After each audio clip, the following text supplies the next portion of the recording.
सब लोग अपना अपना स्ट्रक्चर बना लियो बेटा। अच्छे से।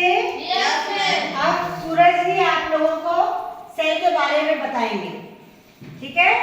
और उसको आप अच्छे से समझिए और उन चीजों को आपको भी फिर एक एक करके आगे बताना पड़ेगा। सूरज स्टार्ट करिए बेटा। हेलो फ्रेंड्स, आज हम एनिमल्स सेल स्ट्रक्चर के बारे में बात करने वाले हैं। इसके बारे में बताना चाहते हैं कुछ बातें। एनिमल सेल जो हम लोग की शरीर होती है वो कोशिकाओं से मिलकर बनी होती है, इसे सेल कहते हैं। हम लोग की जो कोशिकाएं होती है वो इकाई है, हम लोग के शरीर की सबसे छोटी इकाई जो होती है वो हमारे शरीर की सबसे छोटी इकाई जो सभी कार्य को कर सकती है। जिस तरीके से अगर कंप्यूटर में अगर एक भी हिस्सा ना रहे उसका तो कार्य करना बंद कर देगा। अगर कोई गाड़ी है उसमें से अगर इंजन उसका निकाल दिया जाए तो चलना रुक जाएगी। इसी प्रकार कोशिकाएं हमारे शरीर की है, अगर उसे हमारे शरीर से निकाल दिया जाए तो हम लोग भी निर्जीव की समान ही रहेंगे। इसी प्रकार हम लोग आज बात करते हैं कोशिका के बारे में। कोशिका का सबसे पहले हम लोग बात करते हैं माइटोकॉन्ड्रिया, जिसे हम लोग पावर हाउस कहते हैं कोशिका का। कोशिका जो है इसे पावर देते हैं, माइटोकॉन्ड्रिया से पावर देती है कोशिका को। इससे पहले हम लोग बात करते हैं सेल वॉल। सेल वॉल जो होती है कोशिका भित्ति होती है, ये पेड़ पौधों में पाई जाती है। ये मतलब सुरक्षा प्रदान करती है। फिर आता है हम लोग का साइटोप्लाज्म, ये हाइड्रोजन होता है, ये पेड़ पौधों में पाया जाता है। फिर बात करते हैं हम लोग, अब बात करते हैं हम लोग पावर हाउस, जिसे कहते हैं माइटोकॉन्ड्रिया। इसके हम लोग के जो पिता हैं जिन्होंने खोज किया था उन्हें इसके आइटमैन ने खोज किया था माइटोकॉन्ड्रिया के। उन्होंने बताया था कि हमारे शरीर में माइटोकॉन्ड्रिया पाई जाती है कोशिका के अंदर। जो कोशिका है वो कार्य करती है, कार्य करने की क्षमता देती है कोशिकाओं को। फिर आता है हम लोग का गोल्जी बॉडी, इसका कार्य होता है परिवहन। इसके जो पिता है जिन्होंने बताया था कि गोल्जी बॉडी है, उससे कैमिलिया गोल्जी है, उन्होंने बताया था कि इसका कार्य होता है परिवहन, जहाँ आवश्यकता पड़ने पर आवश्यकताओं को पूर्ति करता है ये।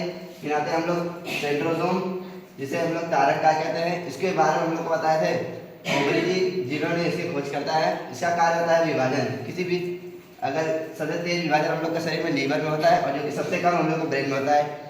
हम लोग को सिक्योरिटी इसलिए दी जाती है कि हेलमेट पहनने के लिए, क्योंकि हमारे मस्तिष्क में सबसे धीमे क्या होता है जो कोशिका विभाजन होता है। हम लोग के शरीर के अंदर जो दिमाग होता है उसके अंदर सेल गिलियर सेल पाई जाती है। ये सेल बहुत धीमे विकसित होती है।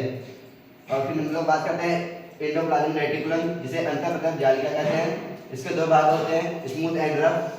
स्मूथ के अंदर वसा बनती है और जो रफ होता है उसके अंदर वसा, और स्मूथ के अंदर प्रोटीन। जो कि ये प्रोटीन जिसमें बनता है इसकी मान्यता पूरी नहीं मिली है। जो असली प्रोटीन फैक्ट्री उसे राइबोसोम कहते हैं, इसे प्रोटीन फैक्ट्री कहते हैं। प्रोटीन फैक्ट्री को हम लोग बताए थे पलाडे जी, इनके बारे में बताए थे राइबोसोम के बारे में। ये हम लोग का शरीर को प्रोटीन प्रदान करता है, प्रोटीन को निर्माण करता है। फिर उसके बाद आता है लाइसोसोम।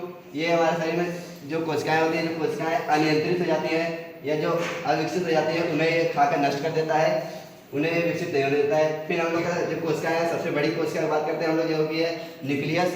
ये कोशिकाओं के सेंटर में पाया जाता है। इसका कार्य होता है कंट्रोल, से नियंत्रण। अगर कोई गाड़ी है, अगर उसमें स्टीयरिंग नहीं लगी जाएगी तो गाड़ी स्टार्ट होने के बाद कहीं भी चल जाएगी। इसी प्रकार ये उसका कंट्रोलर है, ये कंट्रोल करता है कोशिकाओं को। कोशिका इसी के अंदर पाया जाता है न्यूक्लियन, जो इसका द्रव होता है, और इसी के अंदर हम लोग के क्रोमोसोम पाए जाते हैं, जिससे हम लोग को पता चलता है कि हम लोग किसके पुत्र हैं या किसकी संतान है। इसी के अंदर डीएनए आरएनए जीन्स पाए जाते हैं। डीएनए से डीराइबोन्यूक्लिक एसिड और आरएनए राइबोन्यूक्लिक एसिड। इसी के अंदर इसे मानव का 46, इसी से हम लोग को पुरुष या स्त्री होने का भाव पता चलता है।